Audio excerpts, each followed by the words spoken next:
गया पानी लेने। क्या भाई रे, ए रे फालतू, एक बार फालतू के ऊपर इसके बाद फालतू देखते रहना। इधर देखो विद्युत धारा, क्लास 7th में भी है विद्युत धारा और क्लास, यस दोनों को हम मिक्स करके लेके चलेंगे।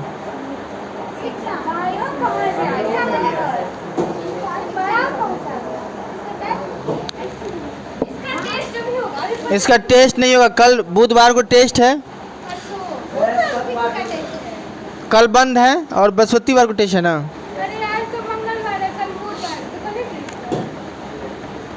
कल के बाद जो भी दिन होगा उस दिन टेस्ट होगा, ज़्यादा दिमाग मत खराब करो। वो भी सेकेंड टाइम क्या कि सुबह सुबह हम पहुँचवे करेंगे इधर, तो देखो तो इसीलिए सेकेंड टाइम में हम लोग क्वेश्चन जनरेट कर लेंगे और टेस्ट लेंगे। तो बात ऐसी है कि हमको पढ़ना है क्या, विद्युत धारा, इसको बोलते हैं इंग्लिश में इलेक्ट्रिक करंट। सबसे हलवा चैप्टर है, ध्यान से देखोगे तो एकदम कंसेप्चुअल के साथ जिक्र करेंगे, यहाँ पे पढ़ाएंगे और आसानी से समझ में आ जाएगा। तो बात है कि ये जो है चैप्टर क्लास 7th में भी है, आप सिलेबस उठा के देख सकते हैं, क्लास 8 में भी है। अंतर क्या है सिलेबस में कि विद्युत धारा का जो है 3 गो प्रभाव है, एक होता है heating effect of electric current, दूसरा है magnetic effect of electric current, तीसरा है chemical effect of electric current. Class 7 में जो दिया गया है आपको हीटिंग इफेक्ट और मैग्नेटिक इफेक्ट पढ़ना है, मतलब विद्युत धारा का ऊष्मीय प्रभाव पढ़ना है और विद्युत धारा का चुंबकीय प्रभाव पढ़ना है क्लास 7th में। और जो है केमिकल इफेक्ट पढ़ना 8 में, सिर्फ केमिकल इफेक्ट पढ़ना 8 में। हम हमेशा यहाँ से शुरू करेंगे, मतलब यहाँ शुरू करके यहाँ पहुँचा देंगे, इसलिए 7th का भी भाला हो जाएगा और 8 का भी भाला हो जाएगा। आपका भी तो भला होगा, थोड़ा करने बनाना पड़ेगा। हम मेरा क्या भला हो जाएगा। तो चलिए, तो पहले सोचते हैं कि विद्युत धारा क्या है। बताओ कोई जानता है विद्युत धारा क्या है? विद्युत धारा बोलो। जब किसी चालक तार में से पढ़ के बता रहा है तो सुनिए, तो हम तो किताबी परिभाषा रटाते नहीं हैं, हर बार की तरह डेप्थ में समझते हैं इसको। तो बात ऐसी है कि कोई भी पदार्थ होगा, मान के चलो कौन चीज़ से बना हुआ होगा, अणु से। अणु किसको बोलते हैं हम लोग? एटम नहीं, मॉलिक्यूल को इंग्लिश में जिसको बोलते हैं मॉलिक्यूल। यदि कोई मॉलिक्यूल होगा उसको कौन चीज़ को वो जिस चीज़ से बना हुआ होगा उसको बोलते हैं परमाणु। इसको बोलते हैं इंग्लिश हम लोग एटम। बात जब जब करोगे तब तक मेरा दिमाग डिस्टर्ब होगा, फिर हम तुमको डिस्टर्ब कर देंगे। यह है परमाणु। ये परमाणु 3 गो मॉलिक्यूल से बना हुआ है, जिसको किसी भी सब्सटेंस का फंडामेंटल पार्टिकल कहा जाता है, वो है EPN। क्या है? Electron, proton, neutron. तो मतलब परमाणु के अंदर 3 गो पदार्थ पाया जाता है, वो एगो पाया जाता है इलेक्ट्रॉन, एगो पाया जाता है प्रोटॉन, एगो पदार्थ पाया जाता है न्यूट्रॉन। इलेक्ट्रॉन पे माइनस का चार्ज होता है, चार्ज को हिंदी में बोलते हैं आवेश। प्रोटॉन पे प्लस का और न्यूट्रॉन पे 0 का चार्ज होता है, ये आपको पता है। यदि कोई बच्चा पहली बार चार्ज का नाम सुन रहा हो तो उसको हड़बड़ाना ना ही गड़बड़ाना है। चार्ज किसी भी पदार्थ का वैसा प्रॉपर्टीज है जिसके कारण, प्रॉपर्टीज को हिंदी में बोलते हैं गुण, जिसके कारण या तो अट्रैक्शन का, या जिसको बोलते हैं हम लोग आकर्षण, जैसे भी आकर्षण लिखे हैं, और या रिपल्सन, REP। चार्ज किसी भी सब्सटेंस का वैसा प्रॉपर्टीज है जिसके कारण या तो आकर्षण का गुण उत्पन्न होता है या तो प्रतिकर्षण का गुण होता है। तो कहने का मतलब ये, यदि प्लस प्लस के पास लेके जाओगे तो क्या करेगा, एक दूसरे को रिपेल कर देगा। और ये प्रैक्टिकल आप अपने घर में इजीली कर सकते हैं। ये माइनस माइनस को लेके जाएगा, सेम चार्ज क्या करेगा, रिपेल कर देगा। यदि असमान आवेश यानी अलग अलग प्रकार के नेचर का आवेश यदि हम एक पास लेकर आएंगे तो वो दूसरे को अट्रैक्ट कर लेगा, समझे। इसको हमको पता कैसे चलेगा कि कोई भी सब्सटेंस पे या कोई भी सब वस्तु पे चार्ज है। जिस डिवाइस के द्वारा हम ये पता करते हैं कि कोई भी वस्तु पे आवेश है कि नहीं, उस डिवाइस को बोला जाता है इलेक्ट्रोस्कोप। क्या बोलते हैं? हिंदी में बोलते हैं सरल विद्युतदर्शी। सरल विद्युतदर्शी। तो ये वैसा संयंत्र है, संयंत्र नहीं बोलेंगे, यंत्र। ये वैसा यंत्र है जिसके थ्रू हम लोग ये पता लगाने की कोशिश करते हैं कि कोई भी पदार्थ चार्ज है कि अनचार्ज है। ये अपने घर पे बना सकता है, कभी हम बताए होंगे, सब भूल गया, सब पचा दिया। तो सुनिए, तो एक प्रकार के मान के लिए एक ट्रांसपेरेंट डिब्बा है, ठीक। ये ट्रांसपेरेंट डिब्बा है। ट्रांसपेरेंट किसको बोलते हैं? मतलब इसमें जो भी मटेरियल रखा हुआ रहेगा ना, तो उसको हम बाहर से देख के बता सकते हैं इसमें वही है कि जो तुम बोलना चाह रहा है, उसको बोलते हैं ट्रांसपेरेंट। इसके जो ढक्कन होगा ऊपर में, उस ढक्कन में एक पतला होल करो। क्या करो? पतला होल करना। एक कॉपर का तार लेना है या एल्युमिनियम का तार। एल्युमिनियम के तार में से एगो उसका रेशा जो होता है बहुत पतला टाइप, वो अलग कर लेना है। उस रेशा में तुम इतने को का लिया, इसको इस प्रकार से बेंड कर देना है। इसको ऐसे लपेटना उपेटना नहीं है। अब इसको इसमें घुसा दो। क्या करेंगे? और इसका छोटा सा पार्टिकल, थोड़ा जो इतना छुरकी, जिसे पटाखा का छुरकी बाहर होता है ना, उतना इसका छुरकी इसमें रख देना और इसको किसी टाइप की सतह से चिपका दो। और सबसे यदि हम आवेश के बारे में बताना चाहें कि हम उत्पन्न कैसे करेंगे, तो अपने बार में इसको रख लो। तो इसको जैसे ही कागज़ के पास लेके जाओगे तो इसको सटने लगेगा, जिसको हम लोग बोलते हैं कौन सा बल? बल और दाव में पढ़ चुके हैं। कौन सा बल बोलते हैं? अस्थिर वैद्युत बल। कौन बल? अस्थिर वैद्युत बल। जैसे इसको रफ करेंगे तो फ्रिक्शन की वजह से क्या होगा? ये बॉडी चार्ज हो जाएगा। क्या होगा? जैसे ही इसके पास या तो प्लस चार्ज हुआ होगा या तो माइनस चार्ज। एक ही बॉडी पे दो चार्ज नहीं हो सकता है। यदि दो चार्ज होगा, प्लस होगा माइनस होगा, तो प्लस माइनस क्या करेगा? एक दूसरे को न्यूट्रल कर देगा। ऐसा समझ में? जैसे इसको रफ करेंगे बाल में और इस पे जो चार्ज आ जाएगा, कैसे पता लगाएंगे? तो इसको इसके पास लेकर आना। ये कुछ देर के लिए मान लेते हैं कि इस पे प्लस चार्ज आया होगा। जैसे इसके पास यहाँ पे सटाओगे इस छुड़की में, तो यदि इस पे प्लस चार्ज आया होगा और ये हम जानते हैं कि ये क्या है? धातु, एल्युमिनियम मेटल है ये, तो इस पे का जो चार्ज होगा इस पे आ जाएगा। मार्कर का जो चार्ज है इस पे आ जाएगा। यदि इस पे प्लस चार्ज है तो इस पे भी क्या होगा? इधर वाला छुड़की पे प्लस चार्ज आएगा और इस पे भी क्या आएगा? Plus charge. देखा गया। और उसके बाद ध्यान से देखोगे तो ये दोनों अपने आप अलग हो जाएगा। क्या होगा? मतलब सटल होगा पहले से, तो अपने आप अलग हो जाएगा।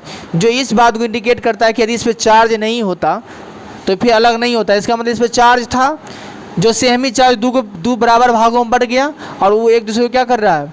अलग करते हुए जा रहा है। इसको बोलते हैं हम लोग इलेक्ट्रोस्कोप, सरल विद्युतदर्शी। कल कौन बना के लेके आएगा? ये बोलता है कौन ची? बताओ कौन बना के लेके आएगा? हाँ, किसी को काद है? छोटी को काद है? बना के लेके आएगी कल? तुम तो मैगी बनाने में रहेगी, हमको पता है। बोलो, बना के आ जाएगा? कल बना के लेके आना।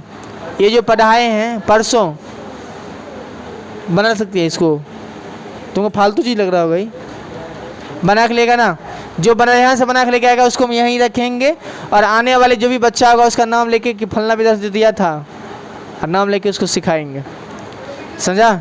हाँ, बनाने वाला वीडियो भेजेंगे। कौन जी वीडियो दिखाएंगे इस पे? अच्छा, लास्ट टाइम दिखा देंगे कैसे बनाया जाता है इलेक्ट्रोस्कोप। समझा क्या है इलेक्ट्रोस्कोप? बहुत वैसा यंत्र है जिसके थ्रू हम लोग पता कर लगाते हैं। यदि इस पर चार्ज नहीं होता ना तो फिर ये अलग होबे नहीं करता। बिन डगर इसके पास लेके जाओ, कुछ एक्टिविटी तुमको दिखाई नहीं देगा। समझा? और एक और प्रैक्टिकल बताते हैं, यहाँ कर सकते हैं प्रैक्टिकल। चलो बाद में बताएंगे, तो फालतू का बात बहुत ही हो जाएगा। विद्युत धारा तो मतलब जो क्या होता है, यह इसके थ्रू हम लोग क्या पता लगाते हैं? चार्ज का पता लगाते हैं। अब इलेक्ट्रॉन के बारे में आते हैं। यदि आप हमसे बहुत पहले से पढ़ रहे हैं तो आपको एक बात कुछ पता हो कि नहीं हो, तो एक बात पता होगा कि इलेक्ट्रॉन चारों चक्कर लगाता है। अब प्रोटॉन अंकल कहाँ होता है? नाभिक में। और न्यूट्रॉन भी कहाँ होता है? नाभिक में। आज बताओ, यदि तुमसे ये पूछें कि कौन फ्री स्टेट में है, प्रोटॉन है कि इलेक्ट्रॉन? जो नाचेगा घूमेगा वही ना होगा फ्री। नाचता घूमता कौन है? तुम लोग। इलेक्ट्रॉन। इलेक्ट्रॉन घूम रहा था, ये फ्री है। तो यदि मान के चलो, ये मान के चलो कंडक्टर है, ये तार है, ये वायर है, इसमें हम इलेक्ट्रिक करंट प्रवाहित हो रहा है, तो क्यों हो रहा है? एक्चुअल में ये जो फ्री इलेक्ट्रॉन है ना, इसी के स्थानांतरण के कारण इलेक्ट्रिक करंट प्रवाहित होता है, इसी के स्थानांतरण के कारण। तो आधा एक बात ये बताओ कि जैसे लकड़ी है, मान के चलो लकड़ी में विद्युत धारा पास होगा? नहीं, क्या कोई इंसुलेटर होता है, मतलब कुचालक होता है, इसलिए नहीं होगा। काहे कि उसका जो इलेक्ट्रॉन है फ्री स्टेट में नहीं पाया जाता है। जिसका इलेक्ट्रॉन फ्री स्टेट में होगा उसी का जिसका इलेक्ट्रॉन फ्री स्टेट में होगा उसी से विद्युत धारा पास होगा। ये प्लास्टिक है, तो प्लास्टिक में विद्युत धारा पास करेंगे तो जाएगा उधर? नहीं, कारण काहे कि इसका इलेक्ट्रॉन जो है फ्री स्टेट में नहीं है। जिसका इलेक्ट्रॉन फ्री स्टेट में होगा तो उसी से विद्युत धारा पास होगा। इस प्रकार हम लोग कह सकते हैं कि चूंकि इलेक्ट्रॉन एक जगह से दूसरी जगह गया तब ना विद्युत धारा पास हुआ। और इलेक्ट्रॉन पे आवेश है, कौन सा आवेश? माइनस। इलेक्ट्रॉन पे आवेश है। क्या हम इसको बोल सकते हैं कि आवेशित कण है? ये चार्ज पार्टिकल है, ये बोल सकते हैं।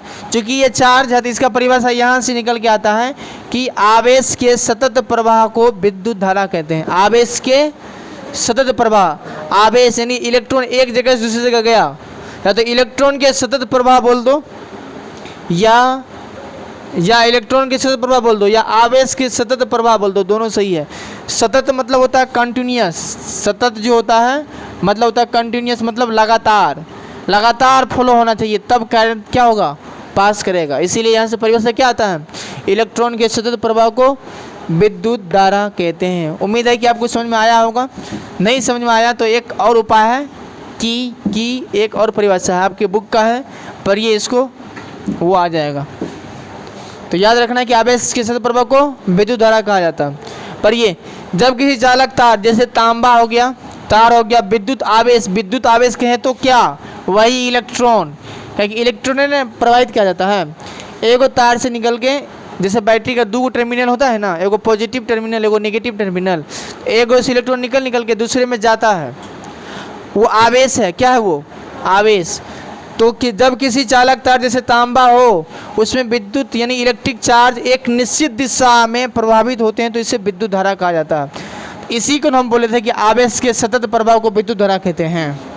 या आवेश बोल दो, आवेश, इलेक्ट्रॉन पे आवेश था, यदि इलेक्ट्रॉन के सतत प्रभाव को विद्युत धारा कहते हैं। एक उसका दिशा निश्चित होना चाहिए। निश्चित मतलब इधर गया तो फिर इधर नहीं आना चाहिए, एक ही दिशा निश्चित है। तो ये है। यदि इसका यूनिट का बात करेंगे तो यूनिट में मतलब क्या होता है? जैसे मास का यूनिट क्या है? केजी। मास को कौन सी मापते हैं? यदि ये फिजिकल क्वांटिटी यानी भौतिक राशि है, इसका भी यूनिट होना चाहिए। क्योंकि इसका खोज किया था एम्पियर साहब, इसीलिए इसका यूनिट होता है एम्पियर। सिंबल इसका क्या है? स्मॉल ए। एम्पियर को हम लोग स्मॉल ए से सूचित किया जाता है। जैसे कोई किसी का वजन मापना हो तो हम लोग बोलेंगे ये 5 किलो है, 10 किलो है। 10 किलो में दो गो चीज़ होता है, एगो ये है न्यूमेरिकल वैल्यू, ये है यूनिट। क्या है ये? यूनिट। उसी प्रकार से यदि हम 5 एम्पियर बोलते हैं कि इस तार से धारा प्रवाहित हो रहा है, तो ये है न्यूमेरिकल वैल्यू, ये है मैग्नीट्यूड, फिजिक्स में बोलते हैं इसको मैग्नीट्यूड या परिमाण। ये है एम्पियर। एम्पियर क्या है? यूनिट है। तो ये सारी बात आपको याद रखना है कि इसका यूनिट जो है एम्पियर है और प्रतीक क्या है? ए, मतलब सिंबल। धारा की दिशा बैटरी के धन धायन से ऋण धायन की धनाग्र यहाँ लिखा हुआ है। धनाग्र क्या बोलते हैं? धन ध्रुव। क्या बोलेंगे? इसके बारे में डिटेल अध्ययन करेंगे, धन ध्रुव और ऋण ध्रुव। तो बात ऐसा है कि इसका भी चर्चा कर देते हैं, इसका चर्चा आगे हो जाएगा, इसका टेंशन नहीं लेना है। यहाँ लिखा हुआ है कि धारा जो होता है ना बैटरी से, पॉजिटिव टर्मिनल से निकल के निगेटिव टर्मिनल के मतलब पॉजिटिव से निकल के निगेटिव में चल जाता है ये धारा, समझा? मतलब प्लस वाला से निकलेगा, माइनस वाला के पास जाएगा धारा निकल के। धारा का जो मापते हैं उस यंत्र का नाम है एमीटर। एमीटर देखा है तुम लोग? उस दिन जो कल परसों प्रैक्टिकल करवा रहे थे, उस डिब्बा जो था जिसमें कुछ इस प्रकार से डिवाइस होता है, दो को इस निकाला जाता है। नहीं, ये तो एमीटर नहीं है, ये तो वोल्टामीटर है। दिखा देंगे अभी निकाल के। मतलब एमीटर को जिस डिवाइस के द्वारा मापते हैं वो होता है एमीटर। समझा? अच्छा बताओ, हम लोग जिसके थ्रू वजन मापते हैं उसको क्या बोलते हैं? तराजू, तो विंगिंग मशीन, या स्प्रिंग तूला। स्प्रिंग वाला जो तूला होता है जिसमें हम लोग वजन मापते हैं, उसी प्रकार से धारा को मापने वाला जो यंत्र है वो होता है एमीटर। इसका फिगर भी दिखाएंगे। एमीटर को सर्किट में श्रेणी क्रम में जोड़ा जाता है। देखो श्रेणी क्रम क्या होता है और समांतर क्रम क्या होता है, आपको अगले एपिसोड में समझाया जाता है। सुनिए, पहले विद्युत परिपथ समझते हैं, उसके बाद श्रेणी क्रम क्या होता है ये भी समझेंगे। विद्युत मतलब होता है विद्युत, जो अभी तुरंत समझे हैं, छोटी। और परिपथ मतलब होता है रास्ता। परिपथ मतलब क्या हुआ? रास्ता। तो जिस विद्युत परिपथ मतलब विद्युत का रास्ता, विद्युत का रास्ता किधर है? जिधर जिधर वो जाएगा। जैसे तुम यहाँ से आया है तो तुम्हारा भी कुछ ना कुछ परिपथ है ना, तो उसको बोलेंगे तुम्हारा परिपथ। अब विद्युत का जो भी परिपथ होगा उसको बोलेंगे विद्युत परिपथ। विद्युत एक जगह से दूसरी जगह जाता है जिस रास्ता के होके, उसको बोलते हैं विद्युत परिपथ। जैसे देखो, जैसे मान के चलो हम सर्किट बनाते हैं, ये है बैटरी, ये स्विच, चालक तार। बैटरी किसको बोलते हैं? बैटरी देखा है इन सब? क्या होता है बैटरी? वही, हाँ, और जो घड़ी में जो लगा है उसको बैटरी बोलते हैं।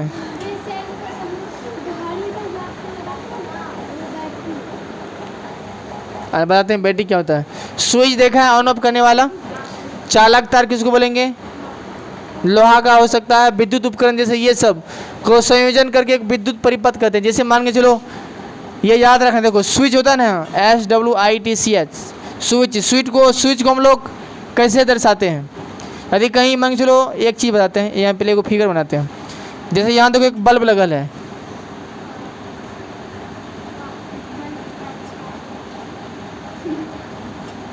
यहाँ से 2 तार होगा, एक इधर गया एक इधर गया। अब इस बल्ब को हमेशा तो जलने देंगे नहीं, क्योंकि बिजली बिल बहुत महंगा है। यहाँ पे क्या लगाना पड़ेगा? एक स्विच लगाना पड़ेगा।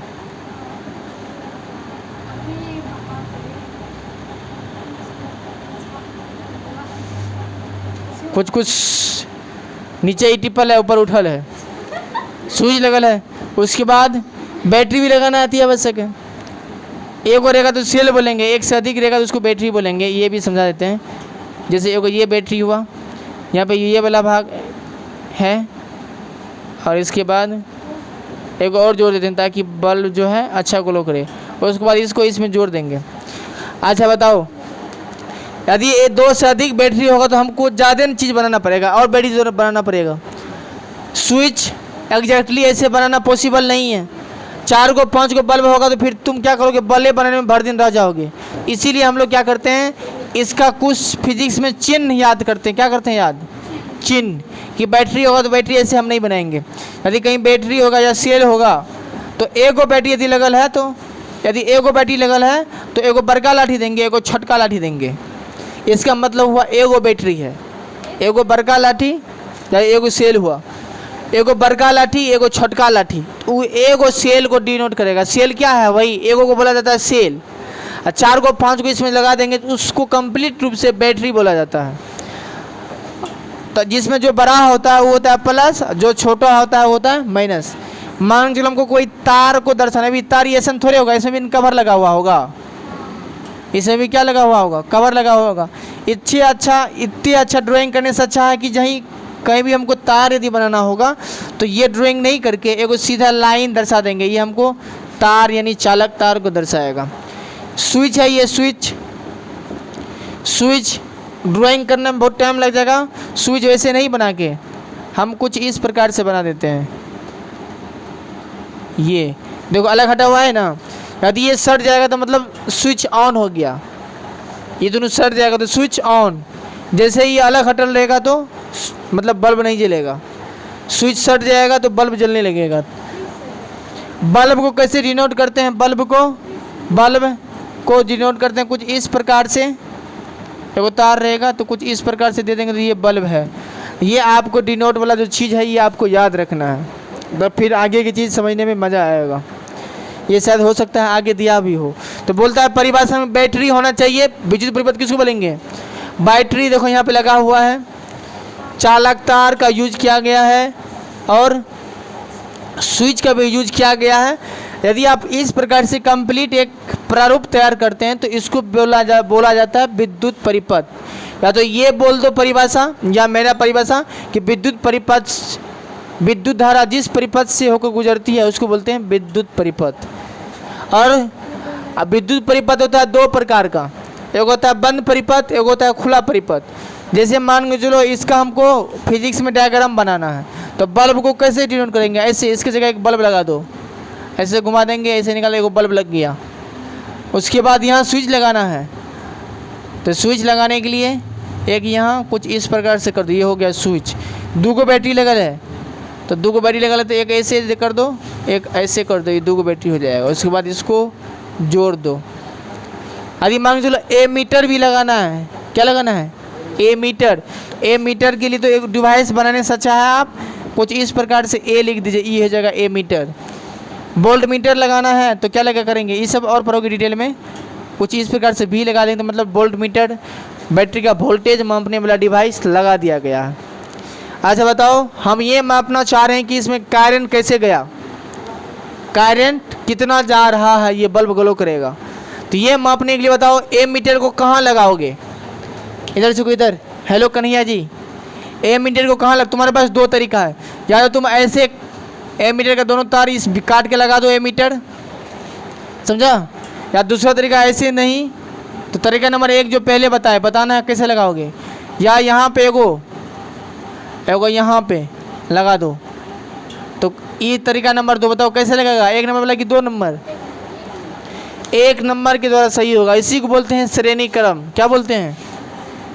Series combination. मतलब इधर से जो बल्ब का जो तार गया होगा इसको बीच में काटना है, वहाँ पे ए मीटर लगा देना है ताकि इधर से मान चलो इससे प्लस वाला से धारा निकलता है। अभी तुरंत बोले हैं कि धनायन से धारा निकल के कहाँ जाता है?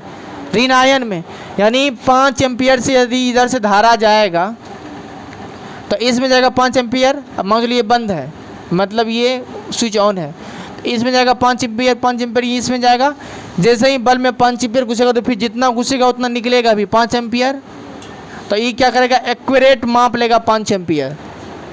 नहीं तो मान के चलो अगर ऐसे समांतर, ये तो श्रेणी क्रम, यदि ऐसे हम लगाते हैं धारा यानी मापने वाला, तो अब यहाँ पे जैसे 5 एम्पियर करंट आएगा तो कुछ इसमें चल जाएगा, कुछ इसमें चल जाएगा, नहीं बढ़ जाएगा?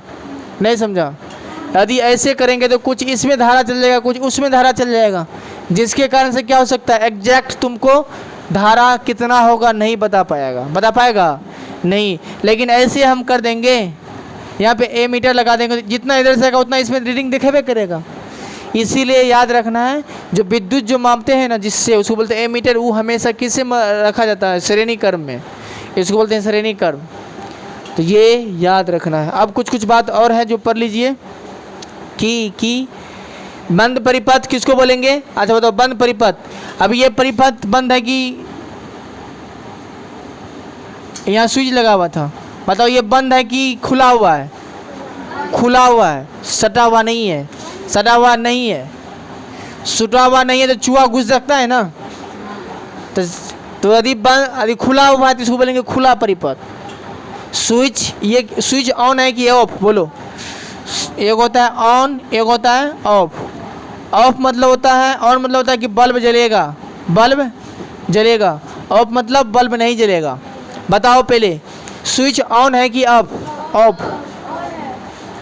ये दोनों नहीं सटा हुआ है, उल्टे पूछ दिए क्वेश्चन। देखो, यदि ये स्विच दोनों सटा हुआ रहेगा तो मतलब इधर से करंट जाएगा और ये बल्ब, अब बीच में कहीं कट मार देंगे तो बल्ब जलेगा? नहीं जलेगा। तो यहाँ पे समझो कट मारे हैं, अब बताओ बल्ब जलेगा? और ये इसका गेट खुला है, इसीलिए इसको बोलते हैं खुला परिपथ। यदि तुमसे क्वेश्चन पूछे कि खुला परिपथ से बल्ब जलेगा कि नहीं, तो क्या बोलोगे? खुला परिपथ मतलब इससे चूहा घुस सकता है इसे, तो खुला परिपथ में बल्ब नहीं जलेगा। तो वैसा परिपथ जिसका स्विच ऑफ होता है, कब बल्ब नहीं जलेगा? जब स्विच ऑफ हो। तो ये है ऑफ का कंडीशन। जैसे इसको क्लोज कर देंगे, आप तो इसको क्लोज कर दिए, ज़्यादा कन्फ्यूजन नहीं होना है। क्लोज कर दिए, बताओ ये परिपथ पूरा हो गया, इधर से धरा जाएगा, इसमें पास करेगा, ये ग्लो करेगा। क्लोज सर्किट में उल्टा या हे सो रहा है, कहाँ तुम गुंडा बनेगा। क्लोज सर्किट मतलब हुआ कि सर्किट क्लोज है। आप बताओ बल्ब ग्लो करेगा? भले यहाँ पे क्लोज लिखा हुआ है, क्लोज से बता दो किसने कि बल्ब बंद, जी नहीं, बल्ब अब जलेगा, काहे कि ये गेट लॉक हो गया है। तो सर्किट दो प्रकार का होता है, एगो ओपन वाला होता है, जैसे ये ओपन है बल्ब नहीं जलेगा। याद रखना है कि ओपन जो सर्किट होता है यानी खुला परिपथ, बल्ब वहाँ ग्लो नहीं करता है। जो बंद है क्लोज सर्किट जो होता है उल्टा रखना, जो क्लोज में क्या होगा, बल्ब ग्लो करेगा। ये ऑब्जेक्टिव जब एग्जाम लेंगे तो 100% ये ऑब्जेक्टिव देंगे कि निम्न में से कौन सा परिपथ में बल्ब जलेगा। क्वेश्चन आउट हो गया। हाँ हाँ, डायग्राम बना हुआ मिल जाएगा। हाँ, डायग्राम बनाना है। ऑब्जेक्टिव का हम कब बोले एग्जाम होगा? तुम्हारे वहाँ का जो एग्जाम है जो भरा है उसमें भी पूछ सकता है कि बताओ विद्युत धारा पास क्यों होता है किसी भी तार में? तो इलेक्ट्रॉन के स्थानांतरण के कारण। कल दिखाए थे ना सिलेबस तुमको मिल जाएगा। अभी ये रुकना थोड़ा सा 4 बजे तक। तो बंद परिपथ, खुला परिपथ समझ लिए। बंद परिपथ वैसा परिपथ होता है जिससे विद्युत धारा पास होगा और बल्ब ग्लो करेगा। उल्टा रखो, कॉलेज मतलब होता है बंद, जी नहीं, कॉलेज मतलब होता है बंद, सही है, लेकिन विद्युत धारा पास करेगा, बल्ब जलेगा। खुला परिपथ में बल्ब नहीं जलेगा। इतने अपराधी आप तो याद ही हो गया होगा। आप देखो यहाँ से जो है आपका टॉपिक है मेन, उष्मीय प्रभाव, चुंबकीय प्रभाव और रासायनिक प्रभाव।